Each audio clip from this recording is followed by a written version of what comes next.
Hey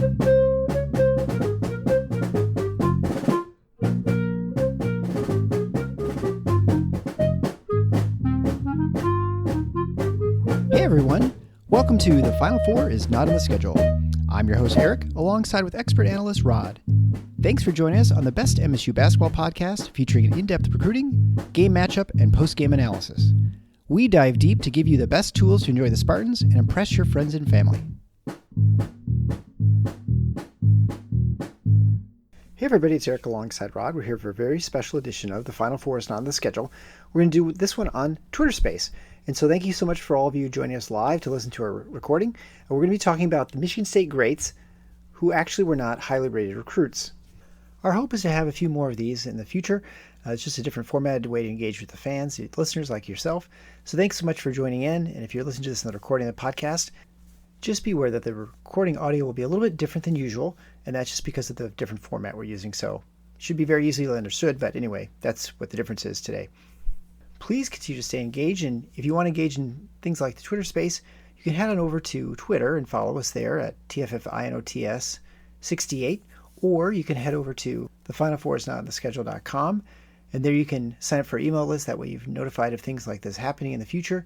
Also, I send you emails out every once in a while. I certainly won't spam you, so don't worry about that. But if we have contests or events, that way make sure you stay up to date, and you can get an email every once in a while in your inbox. We'd also like to thank our supporters, namely Mudge Printing and the brothers at Just Your Gutters, but also Keith Kramer, who donated via PayPal. If you want to support the show financially, we'd be greatly appreciated. That's what makes the show run. You can head on over to thefinalfoursontheschedule.com/support, or for those who are lazy, TFFINOTS.com/support. There you can give one-time gifts via PayPal or Venmo, or on a recurring basis through Patreon. And with all that out of the way, let's get on to the show. So when we look at the top 10, we'll start with 10. But before we get into that, Rod, why don't you go into, I guess, the preface? You know, we're talking mainly Izzo era players for the most part, as people who are ranked outside. Entirely. Yeah. So kind of explain why and sort of your thoughts on the process, and, you know, I guess Judd and other players. Sure. I think one difficulty you have if you go too far back is we don't have great right. Yeah. Rankings in the 70s and certainly before that was in its infancy. It's really the 80s when that starts to get any level of sophistication, and truthfully really into the late 90s, believe it or not, before we're really in anything approximating what we have now, kind of the modern era. So that does create some difficulties when you're trying to do something like that. Rest assured, one of the real strengths Judd had was finding undervalued players who ended up being great. I mean, if you go down the list, I would say at least as many guys who were, you know, in the upper echelon of players Judd had would fit that category as opposed to the guys who were highly regarded. Greg Kelser, who was just before Judd, Gus Ganakis actually signed him, and he played his freshman year for Gus. Greg Kelser was not a heavily recruited player, so he would have probably fit this kind of, and I guess it also should be said, what I'm using as the criteria, as the cutoff, is anybody ranked below number 80 on a consensus basis. There's this thing called the RSCI, which stands for Recruiting Service Consensus Index. And what it does is it takes a number of the high profile ranking services and comes up with a consensus number for each player.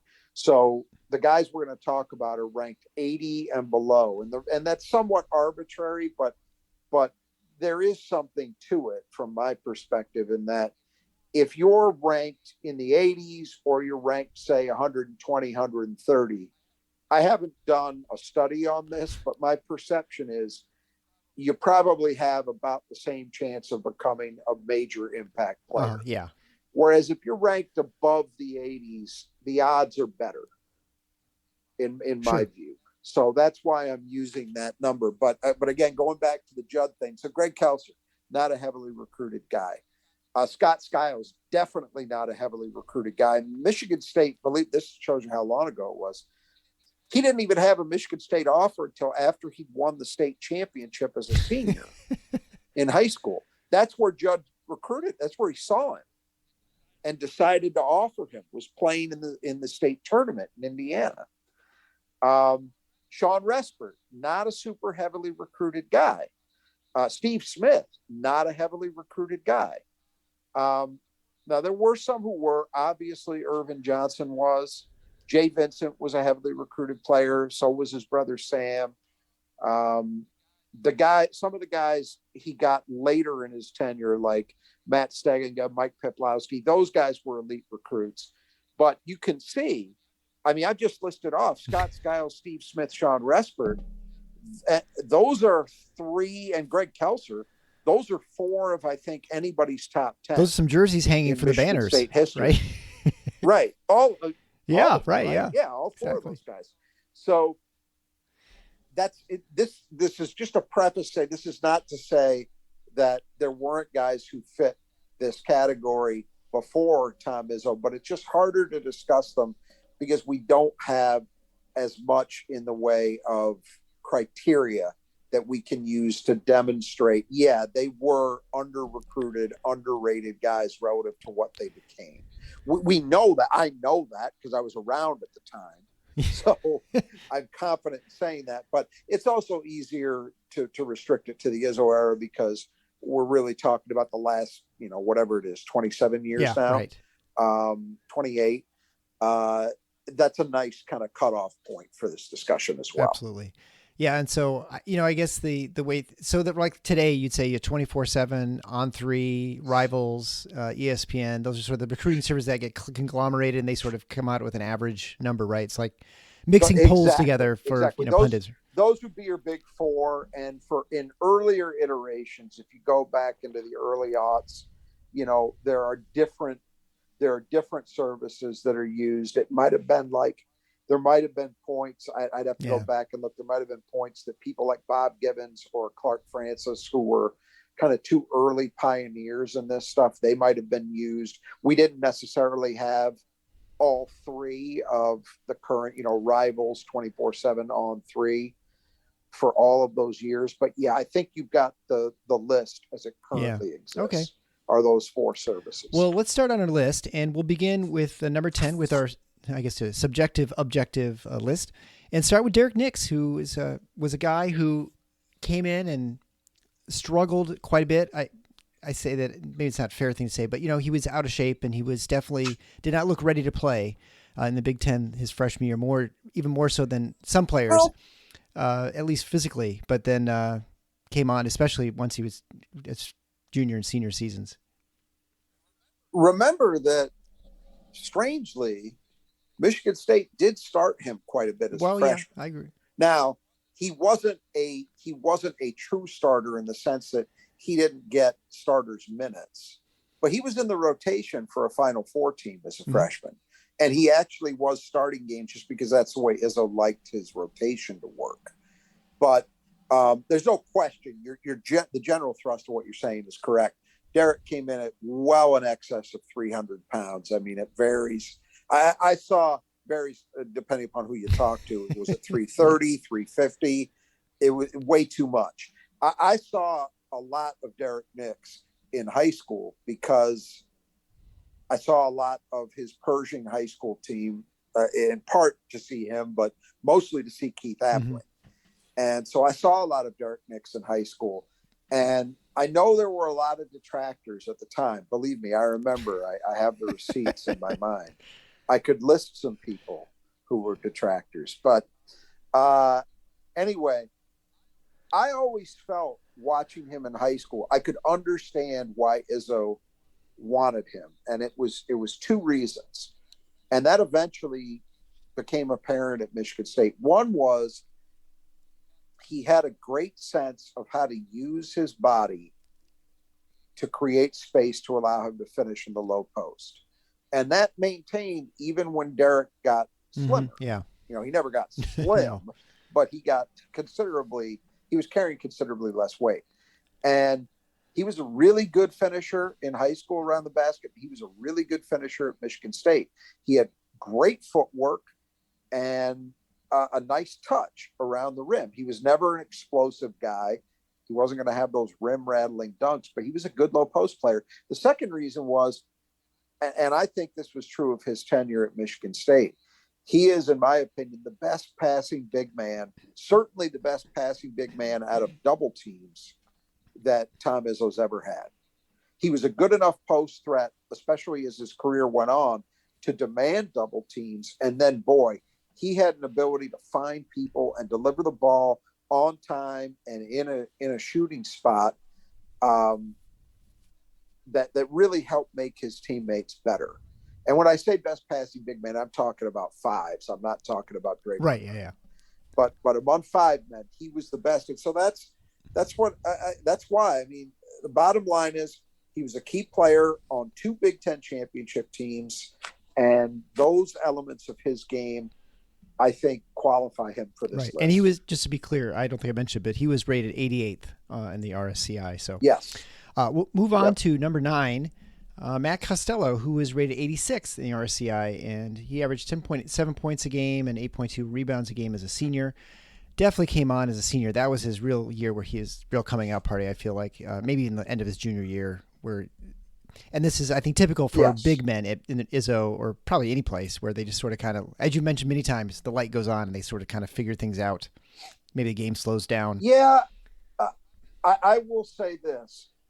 I felt, and I understood it because Michigan State had, his first 2 years, they had Adrian Payne, they had Derek Nix. So they had other guys in front of him who were more experienced and who were certainly very talented in their own right. But I did feel that early in his career, I didn't think Matt was getting the opportunity that I thought he might have been capable of running with. That was my own personal feeling. Yeah. Tom Izzo obviously knows a lot better, but I think he showed flashes as a freshman and sophomore that suggested that might have been true. There's no question, though, toward the end of his junior year, that team that went to a Final Four, and then definitely his senior year with what was a great team in the regular season, things really came together for Matt Costello. I think what separated him from a lot of guys is, and maybe you couldn't tell necessarily just by looking at him, but Matt Costello was a pretty damn good athlete for a big man. Matt Costello was a great rim runner. He became an outstanding pick and roll defender. I mean, really, really good. His footwork and his understanding of Michigan State system both were at a very high level. His lateral movement was at a high level. I think the one thing that never got fully utilized there was his shooting. You finally saw him start to take and make some mid-range shots as a senior. I saw Matt Costello hit threes in high school at Bay City Western. So I know he had it in him, but it's a very common thing at Michigan State that big men seem to be, with very few exceptions, Jaren Jackson would be an exception. There may be a handful of others. Most of them seem to come in with a red light screaming early in their careers, and then gradually they earn the right to take those shots. Matt fell into that category, but I always wondered about that. I don't know why he didn't have more of a green light early on, but regardless. And later in his career, I think you quoted the stats of senior season. I mean, not that far away from being a double-double guy, 10.7 points, 8.2 rebounds. He shot almost 58% from the floor over his career, which shows you two things. One, he had a good ability to finish, and two, he had a very good sense of who he was and of shot selection. You don't shoot that percentage if you don't understand those things about yourself and your game. So, yeah, I think he firmly fits in this category and deserves to be on any list of underrated guys who really made good in their careers at MSU. Yeah, he certainly struck me as a guy who was really good, especially in transition, especially his senior year. He was really pretty lethal. That's where his athleticism really came into play. Yeah. I will always remember, and I think as I say this, people may flash on it, Michigan State was just beating the brakes off Michigan at Chrysler. And there was a transition play. I can't remember whether it was a putback off a missed shot or just him finishing it, but it was a play in transition one way or the other that Matt dunked and the camera on the baseline was right there, and he put his face right in the camera, stuck his tongue out, and then ran down the floor. There was something about him. He was also the guy, if you remember, that they had gone through a little bit of a slump, and then they busted out those lime green jerseys that are very divisive and beat Maryland, who was very good that year, beat the hell out of them at Breslin to kind of get back on track. And that was the game Matt kind of rustled Izzo's hair and coming off the floor when he was taken out of the game. So he was a guy who had an infectious kind of personality too, which is why I thought he was really easy to root for. There's no I in team, but there is one in Indeed, and that's the hiring platform that you need to build yours. When you're hiring, you need Indeed. Instead of spending hours on multiple job sites searching for candidates with the right skills, Indeed's a powerful hiring platform that can help you do it all. One of the things I love about Indeed is that it makes hiring all in one place so easy because Indeed does the hard work for you. They show you the candidates whose resumes on Indeed fit your description immediately after you post so you can hire faster. Join more than 3 million businesses worldwide that use Indeed to hire great talent fast. Start hiring now with a $75 sponsored job credit to upgrade your job post at Indeed.com/Blue Wire Sports. Offer good for a limited time. Claim your $75 credit now at Indeed.com/Blue Wire Sports. That's Indeed.com/Blue Wire Sports, and support the show by saying that you heard it on this podcast. Indeed.com/Blue Wire Sports. Terms and conditions apply. Need to hire? You need Indeed. When you drive the most dependable mass market brand, you can stop thinking about what you can't do and start doing what you never thought possible. Visit your local Kia dealer today to see yourself behind the wheel of the #1 most dependable mass market brand 3 years in a row by J.D. Power.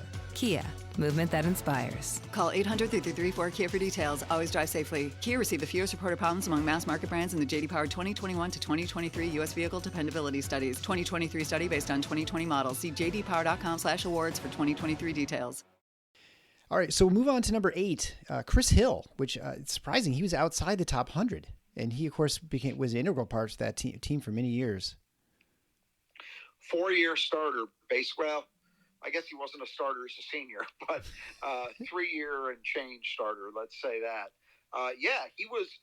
Chris Hill was brought to Michigan State at a time where Tom Izzo's recruiting, at least from a class ranking standpoint, was arguably never better. He was part of the class of 2001. So he was in a class with Kelvin Torbert, who was a top 5 guy nationally, and Alan Anderson, who was a top 40 guy. And then, of course, the next year they added Paul Davis and Erasm Lorbeck and Maurice Ager. And then the year after that was Shannon Brown and Brandon Cotton. So really a high point, in a sense, of Tom Izzo's recruiting, at least from a ranking standpoint. Chris Hill was sort of an afterthought because he was a guy who was outside of the top 100. If I remember correctly, his decision came down to Michigan State, Notre Dame. He was from Indianapolis, not a heavily recruited guy, but as you say, he was a big contributor for his entire MSU career, all 4 years. And you look at the statistics, the career numbers are really, really good. 11.9 points per game and 3.5 assists per game over his 4 years. Those are really, really good career numbers. And you can make a case that there aren't a lot of guys in the Izzo era who were more consistent contributors over their 4 years, at least from a scoring standpoint, right? Yeah. Guys, some of the guys we're going to talk about higher on this list are higher primarily because they had much higher peaks than someone like Chris did. But Chris was a very solid guy all 4 years in terms of his contributions. Most fans remember him as a three-point shooter, and your memories are correct. He was very, very good. 41.6% over his 4-year career. And, of course, he played in a Final Four as a senior, so he did have a team high water mark while he was there as well. So I definitely think a worthy inclusion on this list for sure. Yeah, and the next player, number 7, is Travis Trice, who is also outside the top 100, and a player who was, snake bit for so many years, just injuries and many times, although they would not sometimes be during the year, I feel like they affected him in the off season and the inability to sort of get going when the year began. And so he he seemed like a guy who just never get on track. And then, boy, the end of the senior year, I mean, he just kind of went unconscious, and then and he propelled them in that NCAA tournament run. Well, that's exactly right. I think the biggest problem for Trav was he could never stay healthy over off seasons. So up until his last off season, so between his junior and senior year, he was never healthy any of that time. So his ability to really work on his body and also help improve certain elements of his game were really difficult to come by because he just wasn't healthy during the summers. And, again, he played with a lot of very good players, right? So he backed up Keith Appling for a good period of time, I guess his first 3 years at the point guard. Off ball, there weren't a ton of opportunities because there were guys like Gary Harris, Brandon Wood. There were a lot of guys ahead of him in that role as well. So even if he had been able to stay healthy earlier, he might not have played a ton more than he did. But I think the biggest thing that changed for him as a senior was he got healthy, he got stronger, and all of a sudden he was actually able to finish through contact and finish at the rim in a way that he hadn't been his first 3 years. He could always shoot from range. There was never a doubt about that. But I think that's what really took him to another level as a player is all of a sudden he was a legitimate 3-level scorer. Outside from, beyond the 3, mid-range, and then at the rim. The at the rim part had been a problem earlier on. So you look at his numbers. I just mentioned a second ago, guys who had big peaks toward the end of their careers. Well, he's an example of that. 15.3 points per game and 5.1 assists per game as a senior, which was his only season as a starter. Of course, he got MSU to the Final Four. You mentioned had a huge tournament run, leading them to the Final Four. He averaged 19 points per game over the 5 NCAA tournament games MSU played that year. So, if your memory is Travis was really something during that tournament run, your memory is correct. He was. Historically, over his 4-year career, 39.5% three-point shooter. So he was always effective from outside. That never changed. But again, I think what really helped him in the end was he got better finishing closer to the rim. That took him up another level as a scorer and just made him a much more impactful player overall. Yeah, and I feel like that last summer, so the summer between his junior and senior year was the first summer he was healthy. It was. And so and what a big difference, going into that last year for him. So for sure. Yeah. All right, moving to number 6 is Travis Walton. He was also outside the top 100. I think not a great offensive player, but a fantastic defensive player, and had those intangible leadership qualities. Ones you can't have stats for, but he definitely was that part for the team. There's no question. It was surprising to me when I looked at this list. I thought Travis might have been inside the top 80, but it turns out he wasn't anywhere in the top 100. Some fans may remember Michigan State had a choice to make in that recruiting class. That spot came down to Travis Walton and a guy named Dominic James, who was, I believe, in the top 40 in that class. He ended up at Marquette. And reportedly, the word was Dominic James wanted to come to MSU, but MSU was only going to take one of the two, and they opted for Travis Walton because Izzo really liked his intangibles. Dominic James was a very good offensive player at Marquette, and early in his career, there was a lot of static from MSU fans about why they opted to make the choice they made. But toward the end of his career, I think Izzo was, as he usually is, born out to be correct in his assessment because, as you say, there were these things, these elements to Travis Walton's game that you can't really measure, which is leadership, the ability to inspire teammates or drag them with you, be a rock that everybody can rely on in tough moments. And, his senior year at Michigan State wins a Big Ten title, goes to a Final Four. Now, that wasn't all because of Travis Walton, but I'm definitely saying he was a huge part of it.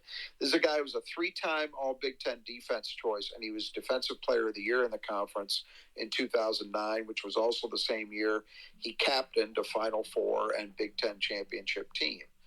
All you need to know about Travis, too, and how he's regarded by teammates is that he has been Draymond Green's trainer basically since Draymond was a pro.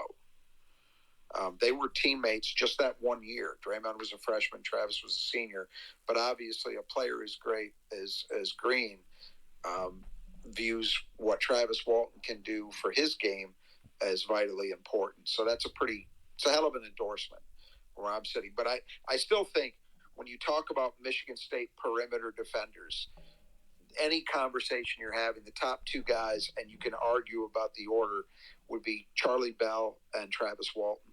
He's that good, was that good at that end of the court. And he was also a decent secondary lead guard as well.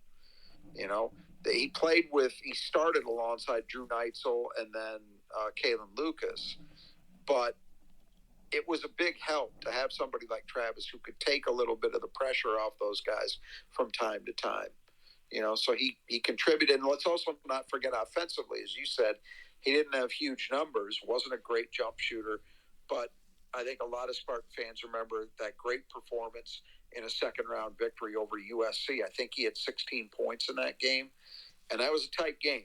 They needed every one of those, and USC just simply dared him to shoot, and he took the shots and he hit them. So he delivered in a big moment offensively. Yeah, I feel like Travis Walton is sort of the player people hoped Tum Tum was going to become. Like, I think Tum Tum just never quite became enough, Well, like with Travis. Here's the difference. The difference, I think Tum was actually a very good defensive player. And by the way, I'll give you a spoiler. Tum's not on this list. But the reason he's not on this list is not because I wouldn't have put him here. It's that he was ranked just inside the top 80. Right, yeah. So he wasn't qualified. But the difference between them, I actually think Tum was maybe a little better point guard than Travis. The difference was, though, Tum was a very good defender, but he was only, 5'9", 5'10"? Right, yeah. Travis Walton was 6'3", and if you remember, MSU would switch him to the point that he could guard 1 through 4. He guarded power forwards frequently, in switches or out of necessity, and was very effective doing it. Tom, just because of his lack of size, I don't think ever had that kind of defensive versatility in his toolkit, just because he wasn't big enough to. Travis was. Yeah. Before we go down the list, we're just going to take a quick break to thank one of our sponsors of the show, the brothers at Just Two Gutters. They've done my gutter work, and it actually rained finally. And so we had a massive thunderstorm yesterday. I'm not sure what it was like on your side of the state. But yeah. You're talking to a guy who's spent, I won't go into why, but business that I conduct, I have spent between yesterday and today 9 hours on the phone with airlines trying to handle canceled flights. So I am well aware of what's been going on in the weather, believe me. Yeah, and today is even stranger. We're recording this on the 27th of June. This episode will probably come out in July, but the crazy weather patterns. I mean, I walked outside from the OR today at noon. Well, I went in this morning. It didn't seem very unusual because I get in pretty early. But when I came out at noon, it would smell like a campfire. I couldn't believe the smoke at this side of the state. It's crazy. Yep, that's adding to it as well. Yeah. Well, anyway, so if weather does weird stuff. In Michigan, we have lots of leaves, lots of stuff. I had a storm, all kinds of things blowing around. So it was great having, fantastic gutters. I highly recommend Brothers Just Two Gutters. They will take care of you. Kurt on the west side of the state, Kurt Stauffer and his team at brothersgutters.com. You can just go to the either under the podcast player, or you can certainly go on the YouTube video. You can also get a hold of Greg and his team in the southeast side of the state if you have any gutter work, cleaning, repair, or replacement. They are top-notch, and they'll get things done quickly and really in any weather. They were out and taking care of my stuff in February, which was really pretty amazing.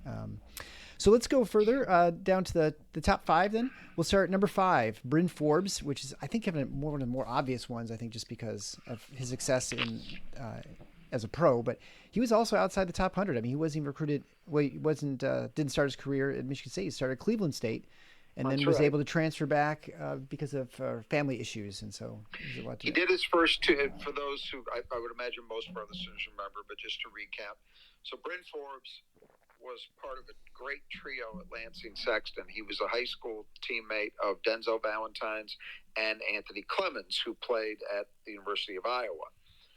He was not recruited the same way the other two guys were. And I'll tell you something, I'm not trying to pat myself on the back, but at the time, I clearly thought Denzel was the best of the three. There was not much doubt about that in my mind. But at the time, I'm pretty sure I remember writing about this wherever I was writing at the time, that I didn't understand why Anthony Clemens was being recruited at a higher level than Bryn Forbes. I mean, I did in the sense that he was a little bigger, maybe a little more athletic, so I could see how he would be easier to project defensively. But to me, Bryn Forbes, even in high school, had that shooting ability that just seemed to be such an equalizer. But coaches didn't see it that way. As you mentioned, he started at the Horizon level, playing for Cleveland State for 2 years, and then, fortunately for Michigan State, wanted to come home, transferred to MSU. Forget the rankings. He wasn't even recruited at a high major level coming out of high school. So he definitely fits the criteria for what we're talking about. He played 2 years at MSU. His first year was the Final Four season, where he was coming off the bench, and he didn't quite average double figures, but he was a good offensive player on that team, struggled at the defensive end, so that's why his role was a little more limited. But as a senior, he really blossomed. He started to get it defensively, and that improvement on the defensive end and improvement in his body is what enabled him to get a shot at the NBA level and to maintain a pretty solid NBA career for himself. But that senior year, he really exploded. He averaged 14.4 points per game and shot 47.6% from three over his 2 seasons at MSU. His senior year was even a little better than that. So one of the best pure shooters in MSU history. I would put Bryn Forbes up there. I think he belongs in the Sean Respert, Scott Skiles category as the best pure shooters I've seen at Michigan State. Now, I don't go back far enough to have seen Ralph Simpson or Mike Robinson, Terry Furlow. People who are older than me would, I think, put those guys in that conversation as well. But for me, Bryn Forbes is right there with those other two guys as just a pure, great jump shooter. Probably Cassius Winston belongs in that discussion as well. But Bryn's shot release is prettier than Cassius's was. The results were similar, but definitely a guy who belongs on this list, and I think belongs where I have him in the top 5. Yeah, and I think, his trajectory as far as a Spartan, it reminds me a lot of... Hello? Yeah, I was going to say... Eric? Yeah, I actually hit mute, sorry. Technology problems, right? So I was going to say, what I was saying is that his trajectory as a Spartan very much reminds me of Tyson Walker, right? Like, I think, where the first year they sort of are kind of figuring things out, and then they kind of get it, and then they are a different player the next year. Obviously, different shooters. I mean, Bryn was, unbelievable shooter, better than Tyson Walker. But either way, I mean, I think that sort of they got the defense, and they got more comfortable, at least with the team and sort of how it worked. And so it's kind of been fun watching them. And they both came outside, Michigan State system, so it took them a year to figure it out. I do. When you mentioned Tyson, I do want to mention this. Tyson Walker would be somewhere on this list for sure, because he would qualify in the same way Bryn did. Lightly recruited player out of high school who's become, he'll be considered one of the best players in college basketball next year. Certainly one of the best shooting guards. But I don't have him here only because his career hasn't completed. So if we were to do this again next year, I'd put him here. But that's why you're not hearing Tyson Walker's name, just as an aside. And I agree with your comparison. There are some similarities. The big difference is that because of COVID, Michigan State's going to get a third season from Tyson Walker, right, that they didn't get out of Bryn Forbes. So it'll be interesting to see what that third season in the system looks like. So move down the list to number 4. And number 4 is X-Man, Xavier Tillman. He was ranked just outside the top 80 at number 83.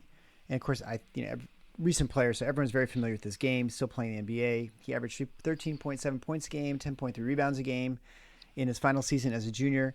And he was one of those guys you've talked about many times where you didn't see a role for him as a freshman or sophomore. You thought maybe he'd get redshirted, and the next thing you know, he's playing his first year.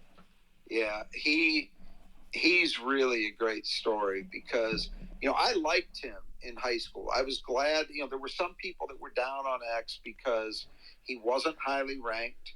And I don't know why. I guess they thought because he wasn't a spectacular athlete. He wasn't in good shape. A super explosive athlete. He wasn't in totally great shape. He wasn't a 3-point shooter coming into college. That it seemed to me that there were elements of the fan base that were not excited about him. I thought he would be a good player, but I have to be honest. I didn't see it happening as fast, and I didn't see it quite the way it unfolded. He is a great example of why you really have to be careful with big men, particularly on the defensive end.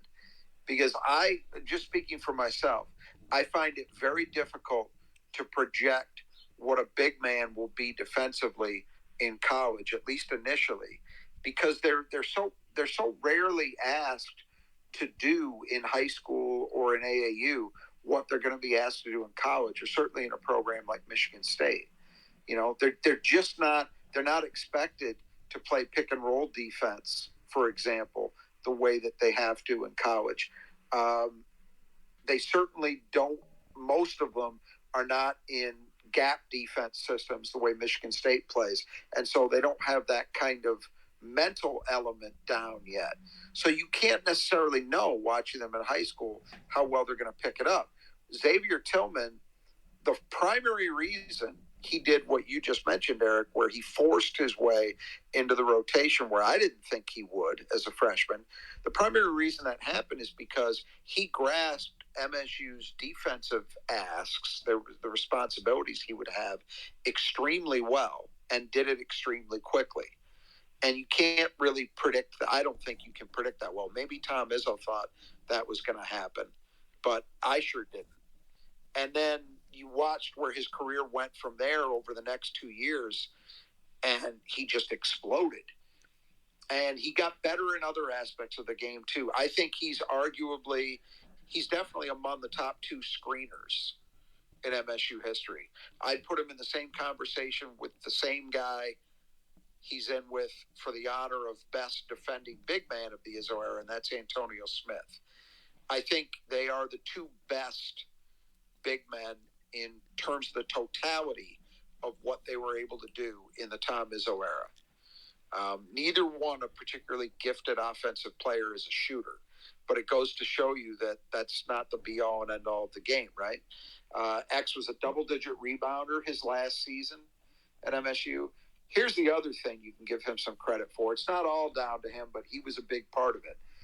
Xavier Tillman is one of 3 guys. He's joined by Charlie Bell and Andre Hudson, who share this honor of never playing a season at Michigan State where they didn't win a Big Ten title. Now, Andre Hudson and Charlie Bell won 4 of them. X only won 3 because he only played 3 years. He left after his junior year. But that, to me, is a hell of an endorsement. Yeah. And he's obviously instrumental the second and third year playing, compared to so he was critical. He's critical to those years. So previously mentioned player number 3, Denzel Valentine. He was ranked number 88th. Was obviously in that same class with Bryn Forbes and Matt Costello. Yeah, I mean, Matt. Yeah, but boy, I tell you that just aside from that last year, I mean, he was fantastic. But of course, how the year ended was always, it's the bitter pill to swallow as a Michigan State fan. But what a great career. And I felt like even seeing him as a freshman, I saw the potential watching him make the passes. Although some would go into the seats, you're like, well, he's got a lot of great vision and stuff, and he might be pretty special. I thought, having seen him a lot in high school at AAU, I thought he would be a good player at MSU. I didn't predict that he would be as great as he was. His last 2 years, obviously his senior year in particular, but he was really good as a junior too. He was a big part of that run to the Final Four. And that Michigan State team, by the end of the regular season, they were outstanding. I mean, that was no fluke that team managed to get to a Final Four, because if you remember, they got to the Big Ten tournament final and were in absolute war with a great Wisconsin team. As good a team as there's been in the Big Ten over the last 10 years, I believe, that Wisconsin team, that 15 season. And MSU pushed them to the brink and should have won the game, but for a bad out-of-bounds call. If people remember how that one went. But Denzel was a huge part of that. His season numbers and his career numbers are outstanding. So he was a National Player of the Year in some quarters. It was either first or second with he and Buddy Hield that year. As a senior, he averaged 19.2 points, 7.5 rebounds, and 7.8 assists per game. There's only one other guy. Well, I guess there's only one other guy, because Steve Smith was a good assist man, but he never had assist seasons like that. Mm-hmm. The only other guy in MSU history who's put up a stat line like that is Irvin Johnson. Yeah. I mean, that's the realm that Denzel was operating in his senior year. He shot 44% from three that season, which was kind of a weakness when he first got to MSU. He ended up 40.8% from three over his career. I think if you told that to anybody, especially Tom Izzo, the first day of Denzel's freshman season, he would have taken that number and run, because he was not that good a shooter initially. He worked at it. That's the point I'm trying to make. And, of course, reached a Final Four, as we mentioned, as a junior. So one of the all-time great MSU players. I think he probably slots in somewhere in the top 10 all-time, in my opinion. I constantly revise the stuff over time, but I think Denzel probably gets into that category largely on the back of that senior year. Yeah, and what a great start to that year too. The Champions Classic get up to throw down a triple-double, right? That was what it just set a tone for the year. Absolutely. So then we're getting near the bottom of the list. So number two. Well, this is where it gets controversial. I will say that as a preface before you list. So we've got number 2 and number 1 left, and it was a tight call for me on this one, but I'll try to justify it. And this is what will be a great discussion afterwards if you guys want to join in on the discussion too. So number 2, Draymond Green, ranked number 95 in the rankings. Obviously, 3 Big Ten championships, 2 Final Four teams, National Player of the Year as a senior, and unless something weird happens, I think he's going to be a Hall of Famer as a pro. Yeah, and he's also the all-time leading rebounder at MSU, eclipsing Gregory Kelser in that category. Look, I mean, we all know what kind of career he had at Michigan State. We talked about Xavier Tillman. Draymond Green was in a very similar situation. He came in as a freshman on a loaded roster. There were just a ton of veteran guys that it just didn't look possible to me, and I don't think to many people, that he would play much as a freshman. I mean, if you remember, the guy that everybody was excited about in the freshman class that 08-09 season was not Draymond. It was Delvon Rowe, who was a McDonald's All-American and a top 20 guy nationally. Unfortunately, was never right physically because of knee trouble.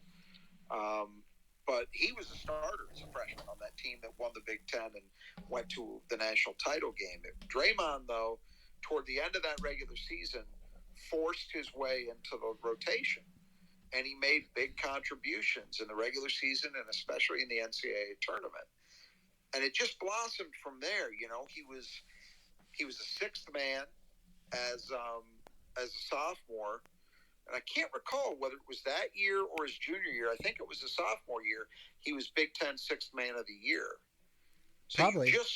You just saw one of those 2 years. Because he wasn't starting his junior year. I don't think he could be a sixth man. I think he was. So you just saw the gradual progression. Every year he got in a little better shape. Every year you saw him adding things to his game. By the time he was a senior, he was as good an all-around player as there was in the country. He could do everything. He was an effective low post scorer. He was at least a decent jump shooter by that point. He was an outstanding passer. I would still say he's probably one of the 5 most gifted passers I've seen at MSU. And he's the only one that you could not at least make an argument was a point guard. Yeah. He was really a power forward, but boy, they played through him a ton, especially later in his career. And, the team accomplishments while he was at MSU are obvious. They won 3 Big Ten titles. They reached 2 Final Fours, a national title game. And one of the 2 years one of the 2 years they didn't go to a Final Four. They had a 1 seed his senior year, and then unfortunately lost in the Sweet 16 to Louisville. But just an outstanding career. He got better every year, worked on his body, worked on his game, and as you mentioned, you're talking about a guy who went to the pros and continued to do those things. And that's not part of my evaluation here, but I'm restricting it to what they did at MSU. But it's worth mentioning he's on a Hall of Fame trajectory, and it seems obvious he will get there when he's done. But what a remarkable story, the way he's developed. Yeah, and one certainly that really no one. Well, and I think Robbie Hummel put it best. He's flabbergasted that it all happened, that it's transpired the way it has. He's like he never would have expected it. He wasn't a guy that Purdue was worried about on the scouting report early in his career, but boy, he was by the end. Right? Yeah. Yeah, even though he would, it's funny. It's almost like he blacked it out. If you guys go back to that Hummel episode, he couldn't remember for sure if it was Draymond who shut him down, but he just remembered he had a really frustrating night. So then let's go to number 1, Morris Peterson, Mo Pete. Wasn't ranked in his class and wasn't really heavily recruited. And of course, well, I mean, I'll let you kind of go into it, but I mean, certainly no one expected him to become what he did, and which is funny because watching him play, he was so good. It's hard to imagine that people missed on him. Well, we can talk about that. So there were no RSCI rankings for his class. He was in the class of 1996. But I can tell you from memory, he was what was called a late riser. So he was part of a class in the state of Michigan that was absolutely loaded if you looked at how guys were evaluated nationally. There was a point in time when those guys were sophomores where I think I've got this right, 4 of the top 10 guys nationally were in the state of Michigan. It was Robert Traylor, Albert White, Jason Klein was ranked extremely highly early in his career, and then Terrence Roberson, who ended up at Fresno State. I'm not even mentioning Antonio Smith, who was merely like a top 40, top 50 guy. So all those guys were more highly regarded than Morris Peterson. So he wasn't even considered a top 5 guy in his own state. Never mind how he was viewed nationally. And again, I'm working from memory, but if memory serves, I think his other big offer was Minnesota, who used to, in that time period, used to work a lot in Michigan. They would work, and they had signed some guys over the years from Flint and from Detroit. So it stands to reason. But he wasn't, the point is, he didn't have just tons of major offers that he was considering. And Michigan State really kind of got dialed into him when it became apparent that they weren't going to get somebody like Albert White, who ended up at Michigan.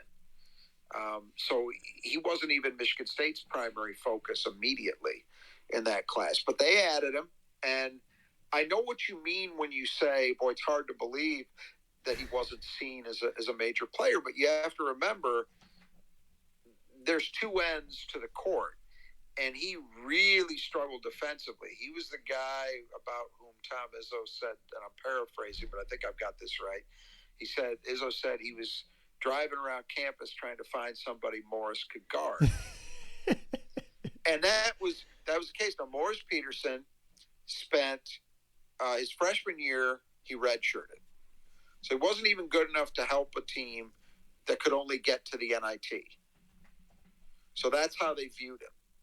And then his redshirt freshman year, he did not, the first year he actually played, he again didn't play a very big role for a team that was only good enough to get to the NIT. So heading into his third year in the program, which was his sophomore year of eligibility, there was a real question as to whether this guy was even going to last at Michigan State.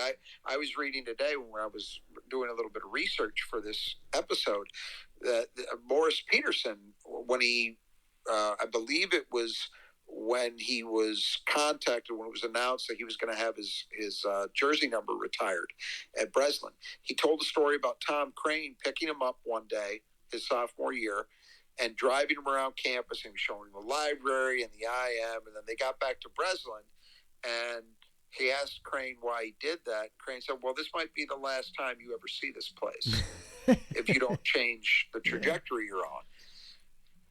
And I'm sure a lot of our listeners, maybe not all of them, will remember what really turned it around for Morris Peterson, ironically, was an injury.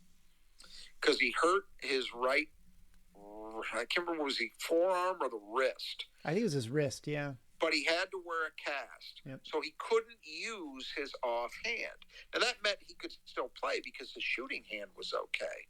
But it really limited, if you're one-handed, even if you can shoot, you're still going to be kind of limited offensively, right? But it opened an opportunity because he finally saw that the way he could earn a role and consistent minutes was on defense. And he started focusing on playing defense, completely turned his career around. Then when the cast came off, the offense, which had always been there, he had always been a gifted offensive player, as I'm sure our listeners know. He was a very good shooter. He was not the upper tier of athletes MSU's had, but a very good one. And he had a great sense of connection with Mateen Cleaves. So they were easily, I think, the best alley-oop, high-feed lob combination MSU's had since Magic Johnson and Greg Kelser. They would be the second best, in my opinion. He always had all those gifts, but he had to figure out how to play defensively. He had to figure out how to rebound, to do the things that Michigan State demands of you. And once he did, his career just took off.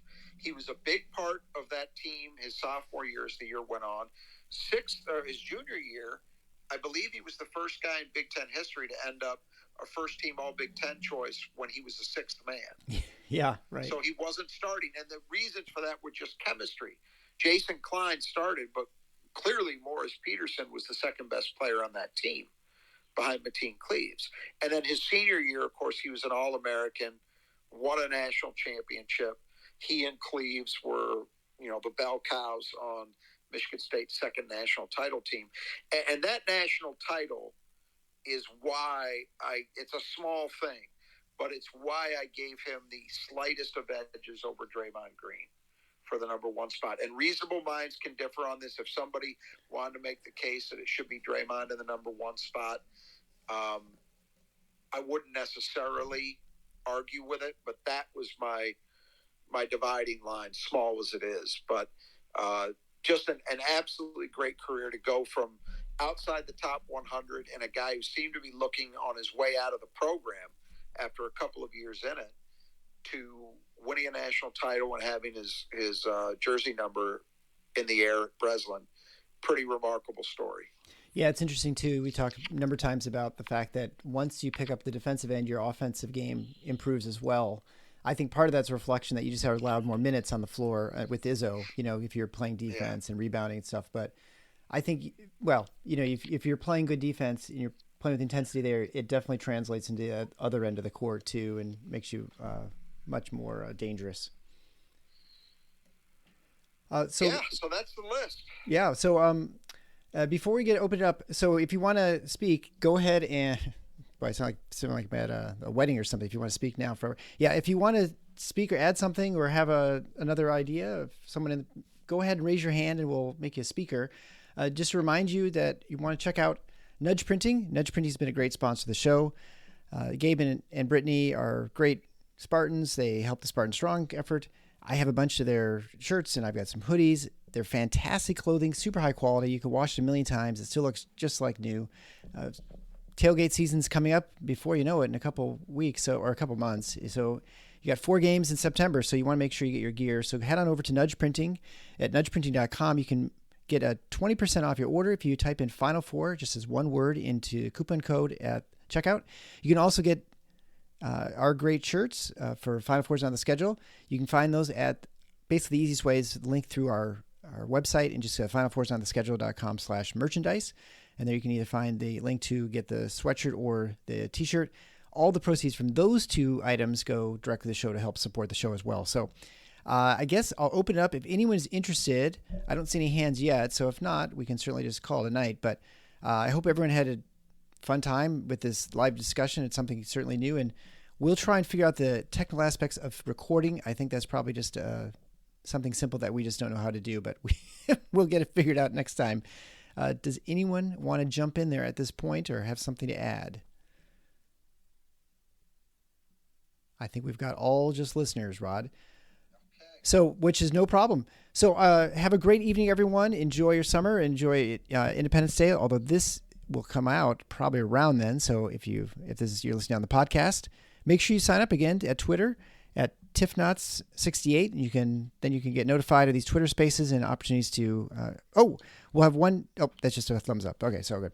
All right, so make sure you sign up, guys. And I guess until next time, the Final Four is not the schedule. Go Green.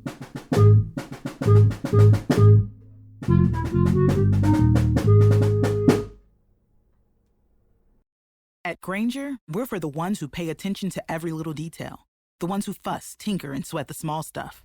Because you know the tiniest thing can make the biggest difference when it comes to keeping business moving. We get it. We're the same way.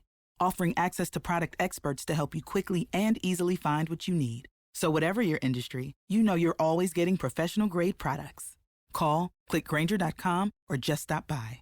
Grainger, for the ones who get it done.